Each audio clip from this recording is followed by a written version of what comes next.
आज हम डॉक्टर अंबेडकर के अन्य विषयों के संबंध में जो उनके विचार हैं उनका अध्ययन करेंगे। सबसे पहले अर्थव्यवस्था के संबंध में विचार। डॉक्टर अंबेडकर अनेक शास्त्रों के महान ज्ञाता होने के साथ साथ एक महान अर्थशास्त्री भी थे। भारत से बीए की डिग्री प्राप्त करने के बाद वो महाराजा बड़ौदा की छात्रवृत्ति महाराजा बड़ौदा के द्वारा दी गई छात्रवृत्ति पर वो न्यूयॉर्क में कोलंबिया विश्वविद्यालय में अर्थशास्त्र पढ़ने गए, जहां उन्होंने एमए व पीएचडी की डिग्रियां प्राप्त की। सन 1916 ईस्वी में उन्होंने नेशनल डिविडेंड ऑफ इंडिया पर बड़ा ऐतिहासिक और समीक्षात्मक लेख लिखा, जिस पर कोलंबिया विश्वविद्यालय ने उन्हें पीएचडी की उपाधि से सम्मानित किया। वहां पर उन्होंने अर्थशास्त्र के विख्यात विद्वान प्रोफेसर एडविन से लोक अर्थव्यवस्था पढ़ी और सीखी। उसके बाद उन्होंने लंदन स्कूल ऑफ इकोनॉमिक्स जाकर भी अर्थशास्त्र का अध्ययन किया, जहां से उन्होंने ब्रिटिश इंडिया में वित्त का प्रांतीय विकेंद्रीकरण पर एमएससी की डिग्री प्राप्त की। उन्होंने ब्रिटिश इंडिया में वित्त का प्रांतीय विकेंद्रीकरण पर एमएससी की डिग्री प्राप्त की। उसके बाद उन्होंने लंदन में रुपए की समस्या और उसकी उत्पत्ति एवं समाधान पर एक शोधपूर्ण पुस्तक भी लिखी, जिस पर सन 1923 ईस्वी में लंदन विश्वविद्यालय से उन्हें डीएससी 1923 ईस्वी में लंदन विश्वविद्यालय से उन्हें डीएससी की उपाधि दी गई।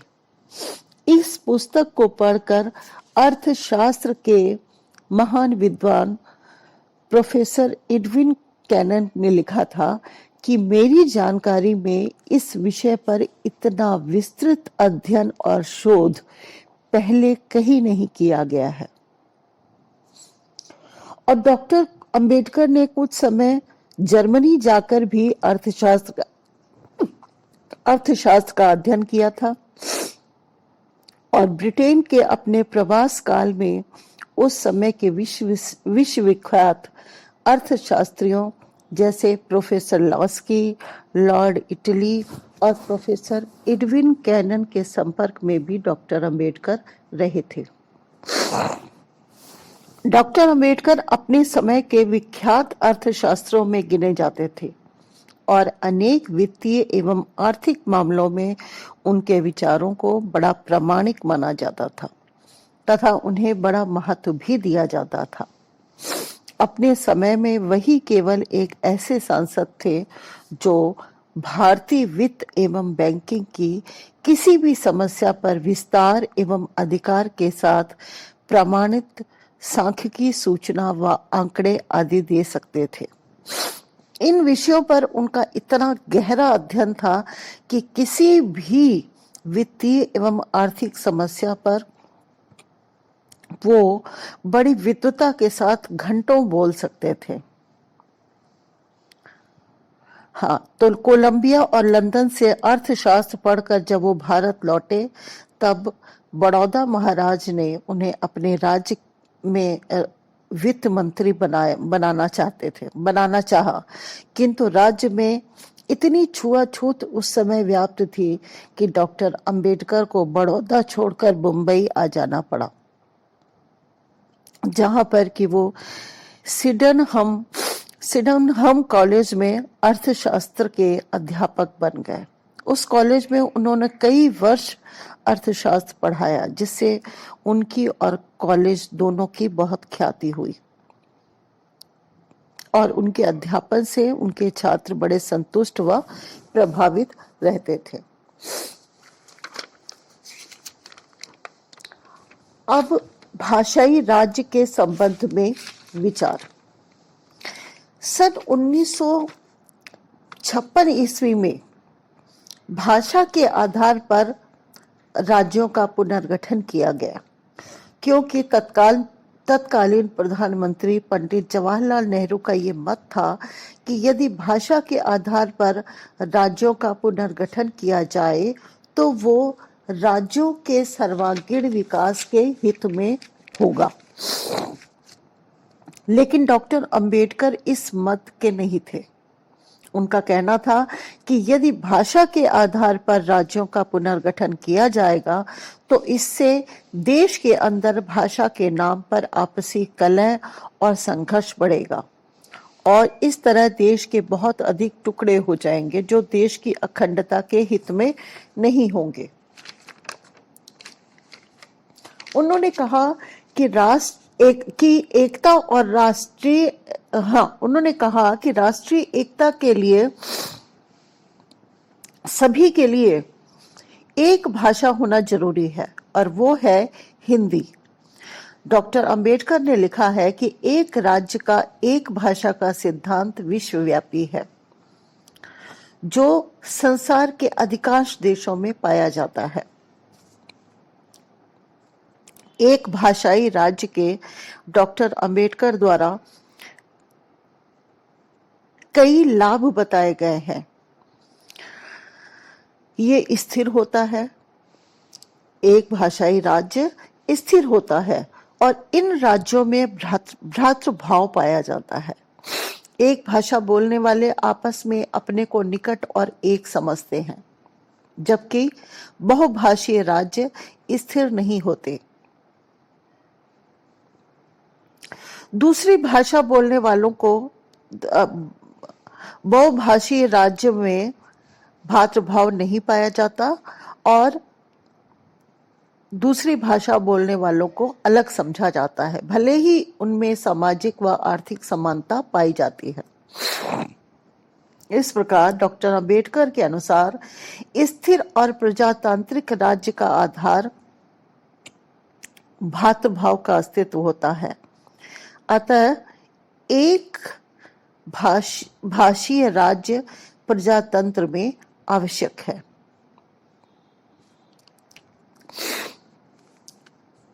हाँ, अब नेक्स्ट है अल्पसंख्यकों के संबंध में विचार। डॉक्टर भीमराव अंबेडकर का मानना था कि इस देश में बहुमत सांप्रदायिक बहुमत होता है। धर्म, संप्रदाय और जाति के आधार पर राजनीतिक दलों का गठन इस देश में होने लगा था, जिसका अनुभव उन्होंने अपने राजनीतिक जीवन के प्रारंभिक दिनों में ही कर लिया था। उनका कहना था कि सामाजिक और राजनीतिक कार्यक्रमों से कोई वास्ता न रखकर भारत में बहुसंख्यक समाज सांप्रदायिक बहुमत का चरित्र बहुत जल्दी ग्रहण कर लेता है और भारतीय संविधान में ब्रिटिश प्रजातंत्र की बहुत सारी बातें ली गई हैं। बाबा साहब मानते थे कि यदि ब्रिटेन जैसी कार्यपालिका भारत में कहीं आ गई तो वो दिन दूर नहीं होगा जब यहाँ के अल्पसंख्यक केवल शासित बनकर रह जाएंगे, यानी उन पर शासन होगा। उन पर शासन होगा किसका?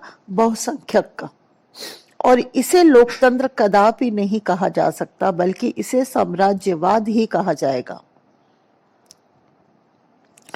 तो इस तरह से बहुसंख्यक सरकार द्वारा अल्पसंख्यकों के हितों की रक्षा कैसे की जाए, इस पर डॉक्टर अंबेडकर ने कुछ ठोस सुझाव दिए थे।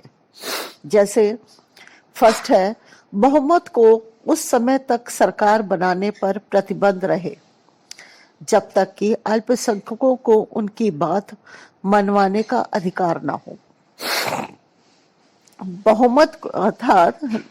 बहुमत को उस समय तक सरकार बनाने का प्रतिबंध रहे, यानी वो बहुमत उस समय तक अपनी सरकार नहीं बना सकता जब तक कि अल्पसंख्यकों को उनकी बात मनवाने का अधिकार ना हो। वो तब तक वो अपनी बहुमत अपनी सरकार नहीं बना सकता जब तक कि अल्पसंख्यकों की बात ना मानी जाए। दूसरा है, समस्त प्रचार प्रसारण पर केवल बहुमत का अधिकार जमाने पर रोक लगे। समस्त प्रचार प्रसारण पर केवल बहुमत का अधिकार जमाने पर रोक लगे, यानी केवल प्रचार और प्रसार केवल बहुमत का ही अधिकार नहीं होना चाहिए। तीसरा है, बहुसंख्यक सरकार में अल्पसंख्यकों का ऐसा प्रतिनिधि लेने पर रोक लगे जिस पर अल्पसंख्यकों का विश्वास ना हो, यानी जो व्यक्ति अल्पसंख्यकों का विश्वास पात्र ना हो वो उसको अल्पसंख्यकों का प्रतिनिधि ना बनाया जाए और वो प्रतिनिधि बनकर बहुसंख्यक सरकार में ना जाए। चौथा है, राज्य में सक्षम एवं कुशल प्रशासन के लिए स्थिर कार्यपालिका होनी चाहिए जिसे संविधान के अनुसार निष्पक्ष होकर काम करने की स्वतंत्रता हो।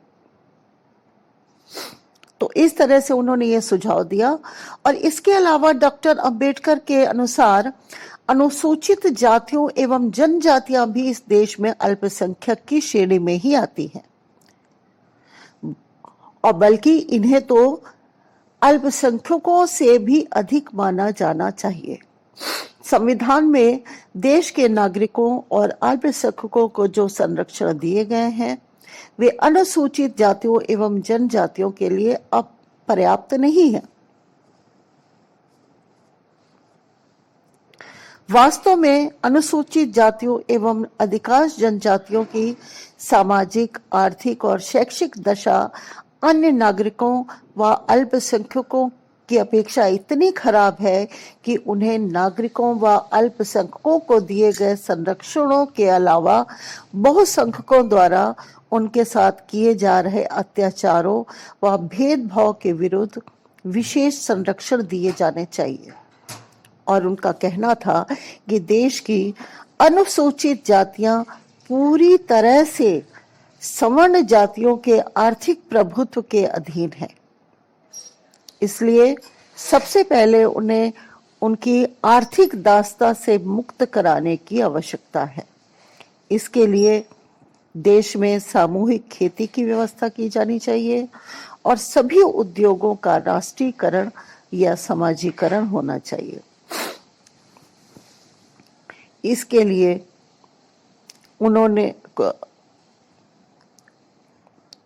उनके अनुसार चकबंदी, हदबंदी एवं भूमि सुधार कानूनों से अनुसूचित जातियों एवं अधिकांश जनजातियों को अधिक लाभ नहीं होगा।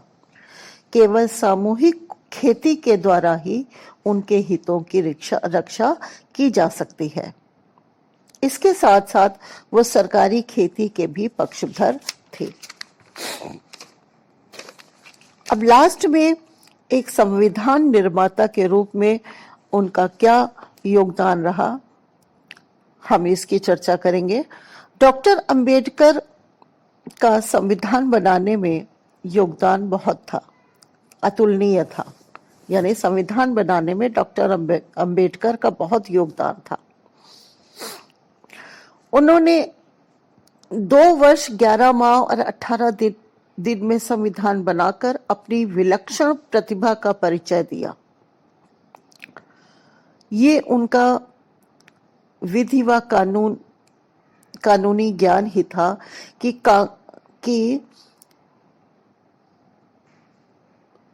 वे यद्यपि कांग्रेस व गांधी के आलोचक होने के बाद भी उन्हें कांग्रेस के नेतृत्व वाली सरकार ने देश का पहला कानून मंत्री के रूप में सेवा करने के लिए आमंत्रित किया उनको, जिसे उन्होंने स्वीकार कर लिया। और 29 अगस्त 1947 को अंबेडकर को स्वतंत्र भारत के नए संविधान की रचना के लिए बनी हुई संविधान की रचना के लिए बनाई गई संविधान मसौदा समिति के अध्यक्ष पद पर नियुक्त कर लिया गया और अंबेडकर ने मसौदा तैयार करने के इस काम को भी सफलतापूर्वक किया और प्रशंसा के पात्र बने। अंबेडकर ने संविधान को आकार देने के लिए पश्चिमी मॉडल का इस्तेमाल किया है।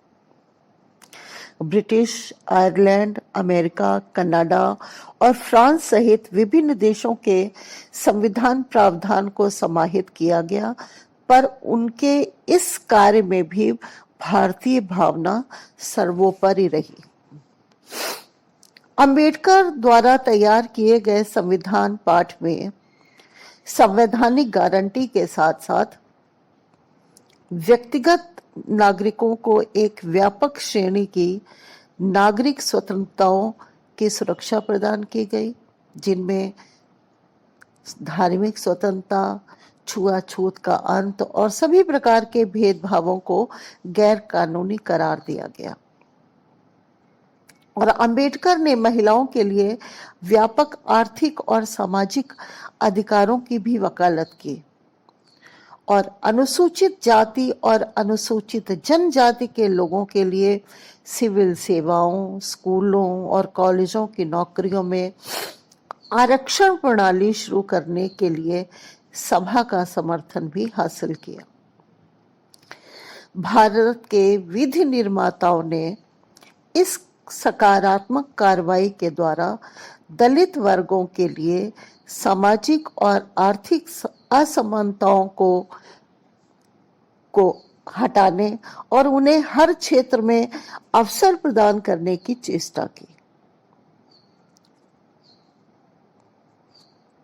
26 नवंबर 1949 को संविधान सभा ने संविधान को अपना लिया और 26 जनवरी 1950 को इसे एक लोकतांत्रिक सरकार प्रणाली के साथ लागू कर दिया गया।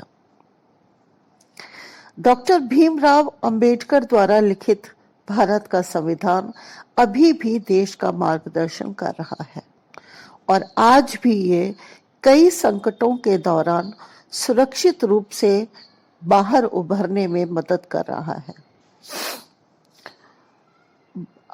डॉक्टर अंबेडकर को बाबा साहब के लोकप्रिय नाम से भी जाना जाता है। उनका पूरा जीवन हिंदू धर्म की चतुर्वर्ण प्रणाली और भारतीय समाज में व्याप्त जाति व्यवस्था के विरुद्ध संघर्ष में बीता।